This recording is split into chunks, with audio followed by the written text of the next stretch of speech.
ଖ୍ରୀଷ୍ଟରେ ମୋର ପ୍ରିୟ ଭାଇ ଓ ଭଉଣୀମାନେ, ଆପଣମାନେ ଜାଣନ୍ତି କି ଶୟତାନ କେବେ ହେଲେ ତାହାର ଅନୁଗାମୀମାନଙ୍କୁ ସ୍ୱାଧୀନତା ଦେଇନଥାଏ। କାରଣ ସେ ସବୁବେଳେ ଭୟ କରିଥାଏ କାଳେ କୌଣସି ଲୋକ ସତ୍ୟକୁ ଜାଣିଲେ ସେ ମୋ ଠାରୁ ଦୂରେଇ ଯିବ ବୋଲି। ସେଥିପାଇଁ ଶୟତାନ ତାହାର ଅନୁଗାମୀମାନଙ୍କୁ ଗୋଲାମୀ କରି ବାନ୍ଧି ତାହାର ଇଚ୍ଛା ସାଧନ କରିବାକୁ ବାଧ୍ୟ କରିଥାଏ, ଯାହାକି ଆମମାନେ ପବିତ୍ର ଶାସ୍ତ୍ର ବାଇବେଲ 2 ତିମୋଥୀ 2:26 ଆମମାନେ ପଢ଼ିଥାଉ। ତେଣୁ ଆଜି ଅନେକ ଅବିଶ୍ୱାସୀ ଜାଗତିକ ଲୋକମାନେ ବେଳେବେଳେ କ'ଣ କରନ୍ତି ତାହା ସେମାନେ ନିଜେ ଜାଣନ୍ତି ନାହିଁ, କାରଣ ତାହା ସେମାନଙ୍କର ନିଜ ଇଚ୍ଛାରେ କରନ୍ତି ନାହିଁ, କିନ୍ତୁ ଶୟତାନ ସେମାନଙ୍କୁ କରିବା ପାଇଁ ବାଧ୍ୟ କରିଥାଏ।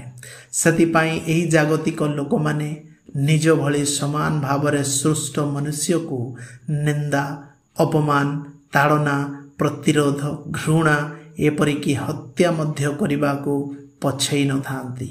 ଏଣୁ ଯୀଶୁଖ୍ରୀଷ୍ଟ ଯେତେବେଳେ ଏହି ଜଗତରେ ଥିଲେ ତାଙ୍କ ବାକ୍ୟକୁ ଅବିଶ୍ୱାସ କରୁଥିବା ଲୋକମାନଙ୍କୁ ସେ କହୁଥିଲେ, ଯୋହନ 8:44 ତୁମ୍ଭେମାନେ ତୁମ୍ଭମାନଙ୍କ ପିତା ଶୟତାନ ଠାରୁ ଉତ୍ପନ୍ନ, ଆଉ ତୁମ୍ଭମାନଙ୍କ ପିତାର କାମନା ସାଧନ କରିବା ତୁମ୍ଭମାନଙ୍କର ଇଚ୍ଛା।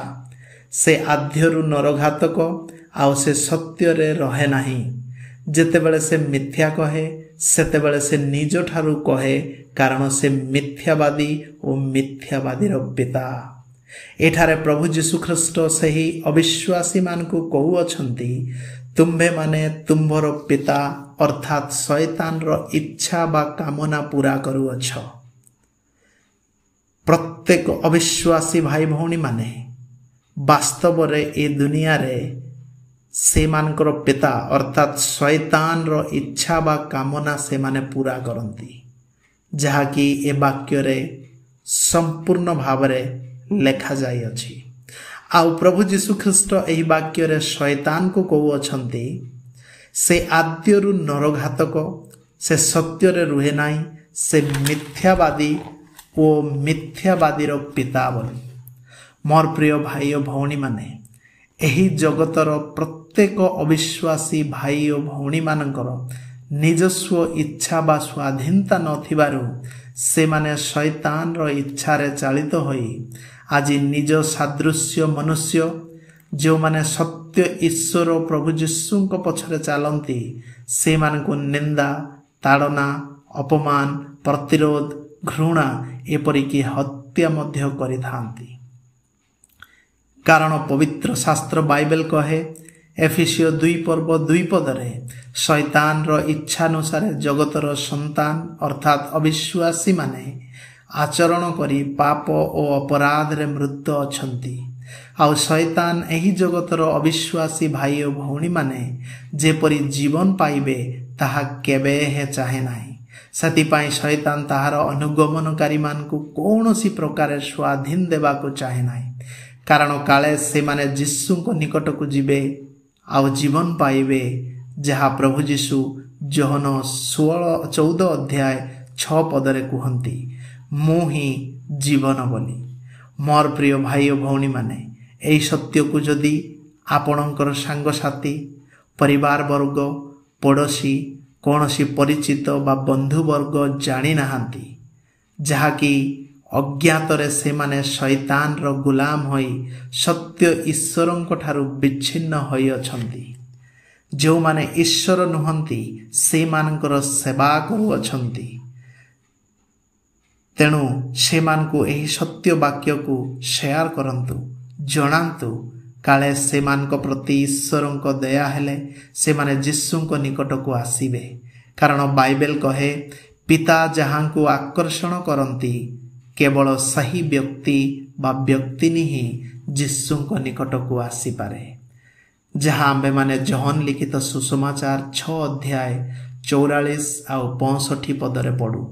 ଅତଏବ ଯେଉଁମାନେ ଆଜି ପ୍ରଭୁ ଯୀଶୁଙ୍କ ଠାରେ ନାହାନ୍ତି, ବାସ୍ତବରେ ସେମାନେ କେତେ ହତଭାଗା ଆଉ ଦୁର୍ଭାଗ୍ୟ ମନୁଷ୍ୟମାନେ। ମୋର ପ୍ରିୟମାନେ, ଆପଣମାନେ ଜାଣନ୍ତି କି ଯେମିତି ଶୟତାନ ତାର ଅନୁଗାମୀମାନଙ୍କୁ ବନ୍ଦୀ କରି ତାର ଇଚ୍ଛା ସାଧନ କରିବାକୁ ବାଧ୍ୟ କରିଥାଏ, ସେମିତି ଆମମାନଙ୍କର ସତ୍ୟ ଈଶ୍ୱର प्रभु जीशु ख्रीष्ट काहाकू बाध्य करती नाही, बरम से आम्भमानकू स्वाधीनता दियंती।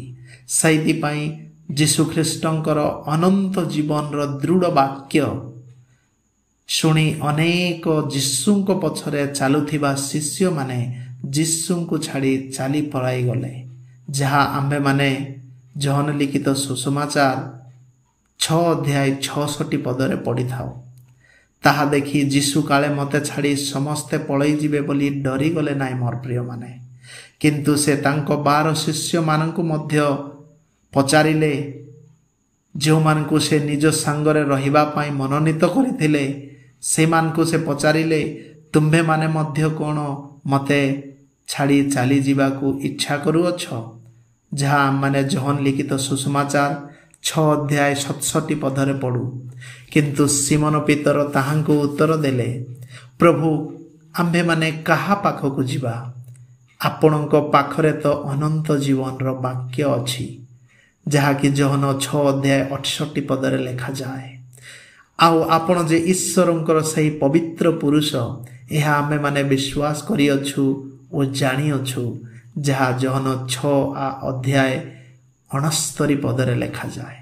मोर प्रिय माने, प्रभु जीशु ख्रीष्ट काहाकू बाध्य करती नाही तांको पछरे चलिबा पाई, तांकर अनुगामी हेबा पाई, तांको विश्वास करिबा पाई कौनसी लोक को से केबे हे बाध्य करि न थांती। किंतु जो लोक माने प्रभु जीशुंको परिचय पाई थांती, तांको जानी थांती, तांको चिन्हि थांती, आउ तांकर सही असीम प्रेम को चाखी थांती, सही लोक माने केबे हे ताहांको ठारू दूरेई जाई न थांती कि दूरेई जीवा पाई चाहंती नहीं। कारण से जाने जे बा से माने जानती जे जीशु ख्रीष्ट ही सत्य ईश्वर, परित्राणकर्ता, सृष्टिकर्ता, रक्षाकर्ता, पालनकर्ता, आउ ताहांको छड़ा केही सत्य ईश्वर नाही बोली। सैथिपाई आज अनेक मोर ख्रिस्टियन भाई भौणी माने प्रभु जीशुंको अस्वीकार न करी केते दुख, निंदा, ताड़ना, अपमान सहु अछंती, आउ प्रभु जीशु ख्रीष्ट ही सत्य ईश्वर बोली साक्ष्य देवा पाई निज जीवन को देवा पाई मध्य पछाउ नाहंती। मोर प्रिय भाई और भौणी माने, मते शुणुथिबा समस्ते एही दुनिया रे प्रभु जीशुंको छड़ा सत्य ईश्वर आउ केही नाही, ताहांको छड़ा अनंत जीवन आउ काहाठारे नाही। सैथिपाई तो आम्मानकर प्रिय जहन भाई कहंती, प्रथम जहन 5 पर्व 20 पदरे से सत्य ईश्वर आउ अनंत जीवन अटंती बोली। एणु मोर प्रिय भाई और भौणी माने, जो माने ए सत्य ईश्वर और अनंत जीवन को जानी नाहंती, से माने जेबे आम्भ मानकू अर्थात सत्य ईश्वर लोक मान को ताड़ना, निंदा, अपमान, घृणा एपरिकी हत्या मध्य करती, ताहले आम्भे माने से मानकर विरोध न करू। काहेकि जानती ना? कारण से माने निजस्व इच्छारे ताहा करती नाही, किंतु शैतान से मान को ताहार इच्छा साधन करिबाकू बाध्य करूअछि। कारण आम्भ मानकर शत्रु एही जगतर कौनसी अविश्वासी भाई किंबा भौणी माने नुहंती, किंतु जगतपति शैतान अटे। तेणु आम्मानकर प्रिय भाई पाउल कहती एफिसियो 6 अध्याय 12 पदरे, आम्भ मानक युद्ध एही मर्त्य विरुद्धरे नुहे, किंतु जगतपति शैतान विरुद्धरे। एणु आसु आम्भे माने समस्ते प्रभुंको अनुग्रह रे बलवान होई सेही शैतान विरुद्धरे युद्ध करू। आउ एही जगतर प्रत्येक भाई और भौणी मानक पाई प्रार्थना करू, ईश्वरंको निकटरे क्रंदन करू। आपण माने जानती मोर प्रिय माने, प्रथम तिमोथी 2 अध्याय 4 पदरे लेखा जाए, ईश्वर समस्त जेपरी सत्य संबंधरे ज्ञान प्राप्त हेबे आउ परित्राण पाइबे यह से इच्छा करती, किंतु शैतान ताहा इच्छा करे नाही। सैथिपाई ए जगतर आम्मानकर प्रिय भाई भौणी मान को बंदी कर रखी अछि, आउ केबे हे से सत्य ईश्वरंको निकट को जीवा पाई से दउ नाही। एणु आसु आम माने प्रभुंको निकटरे प्रार्थना करू, क्रंदन करू, से प्रिय भाई भौणी मान को पाई विनती करू।